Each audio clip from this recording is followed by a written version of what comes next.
আসসালামু আলাইকুম রহমতুল্লাহি ওবরাকাতু। সুপ্রিয় দর্শক মণ্ডলী, আজকে আলোচনা করব শবে বরাত সম্পর্কে। আসুন আমরা জেনে নিই। প্রথমে আমরা জেনে নিই শবে বরাত এই শব্দটির অর্থ কী।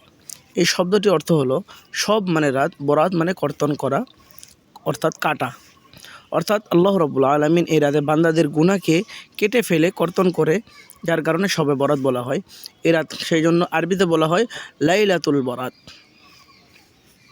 এই রাতকে লাইলাতুর রহমাও বলা হয়, কেননা আল্লাহ রাব্বুল আলামিন বান্দাদের জন্য এই রাতে রহমত নাজিল করেন। এই রাতকে লাইলাতুল বারাকাও বলা হয়, কেননা এই রাত্রিতে আল্লাহ রাব্বুল আলামিন বান্দাদের জন্য বারাকা দান করেন।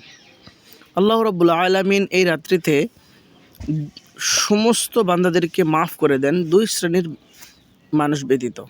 এক নম্বর হলো যারা মুশরিক, আল্লাহ রাব্বুল আলামিন তাদেরকে রাত্রিতে মাফ করেন না। এবং দুই নম্বর হলো যারা বিদ্বেষকারী, ভাই ভাইয়ের সাথে বিদ্বেষ করে, তাদেরকে আল্লাহ তাআলা মাফ করেন না। আরেকটি বিষয় হলো এই দিনকে কেন্দ্র করে আমরা কেউ হালুয়া রুটি খাবো না। হালুয়া রুটি খাওয়া এটা না জায়েজ কোনো কিছু নয়, জায়েজ, তবে অন্যান্য দিন খেতে পারবেন, এই দিনকে কেন্দ্র করে নয়।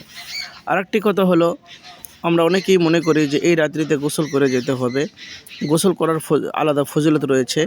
আসলে মূলত গোসল করার আলাদা কোনো ফজিলত নেই। অন্যান্য দিন সাধারণভাবে যেরকমভাবে গোসল করেন সেভাবেই করে ইবাদত করতে পারেন, কোনো সমস্যা নেই। আরেকটি কথা হলো আমরা যখন ইবাদত করব শবে বরাতের রাত্রিতে, আমরা ইনফিরাদি মানে আলাদা আলাদাভাবে বাড়িতে ইবাদত করব। যদি মসজিদে যাই তাহলে কাউকে ডেকে একত্রিত হয়ে মসজিদে যাওয়ার কোনো প্রয়োজন নেই, এটা নিষেধ।